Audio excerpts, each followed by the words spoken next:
Saudara-saudara sekalian, semua agama dan kebudayaan bagi saya adalah respons manusia terhadap wahyu umum yang dikaruniakan oleh Allah. Maka saya tidak akan mempersamakan agama dengan kebenaran. Kalau agama adalah kebenaran, maka semua agama yang menyatakan perbedaan dengan agama yang lain, ini berarti kebenaran itu bisa dipecah belahkan, bisa dikontradiktifkan, bisa dijadikan sesuatu yang menghancurkan yang lain, self-defeating factor. Tapi agama adalah interpretasi dan respons manusia yang bersifat kebudayaan agama terhadap wahyu umum dari Tuhan. Yet to be confirmed, yet to be judged, yet to be criticized, yet to be judged by the truth from God. Saudara-saudara sekalian, maka di dalam setiap agama dan setiap kebudayaan mengutarakan dengan sejujurnya, semaksimalnya, sebaiknya, semungkinannya daripada pengertian agama. Orang Kristen tidak ketinggalan. Mari kita coba dengan jujur, dengan setia menyatakan pengertian kita tentang kebenaran itu apa. Dan jangan misinterpret. Misinterpret itu datang daripada beberapa hal. Karena tidak mengerti. Kedua, karena dirangsang oleh profit pribadi.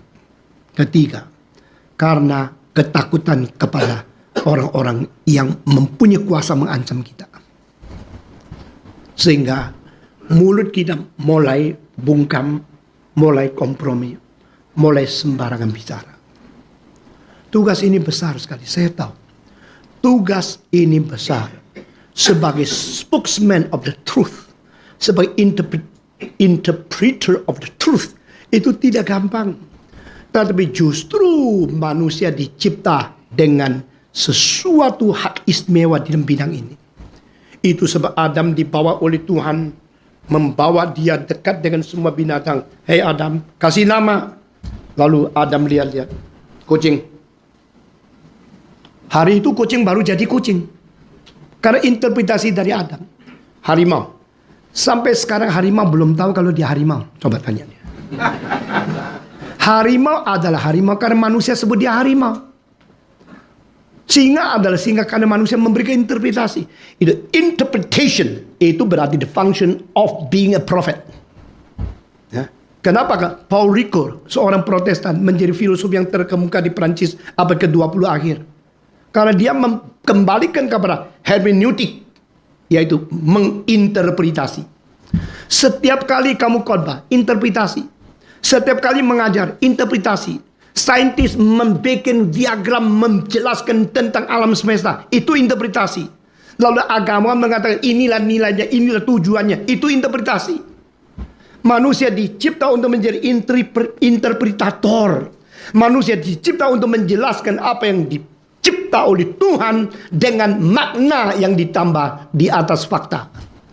Maka saudara-saudara, pusat pengkajian harus mempunyai ganda, mempunyai satu fungsi yang kedua, kumpulkan data seobjektif mungkin, selengkap mungkin, sesempurna mungkin, sejujur mungkin, setepat mungkin, se-up to date mungkin, seakurat mungkin. Kedua, memberi interpretasi sejujur, sesetia, sesungguh-sungguh mungkin untuk mewakili Tuhan.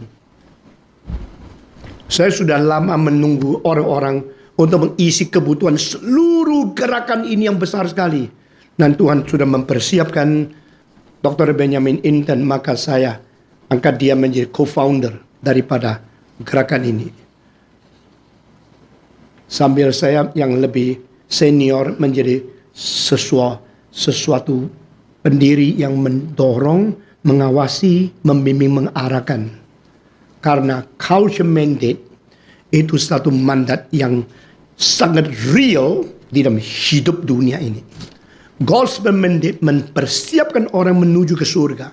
Culture mandate memimpin manusia hidup baik-baik di dunia ini. Dan ini dua wilayah. Sering ada konflik. Itu namanya conflict of the kingdom.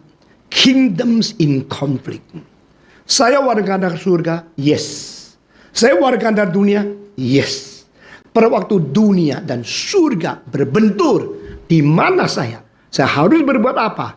Di situ kumpulkan data sebaik mungkin dan memberikan interpretasi dan pengarah sejujur mungkin sebagai suara hati nurani dari masyarakat untuk mewakili Tuhan. Itulah tugas pengkajian.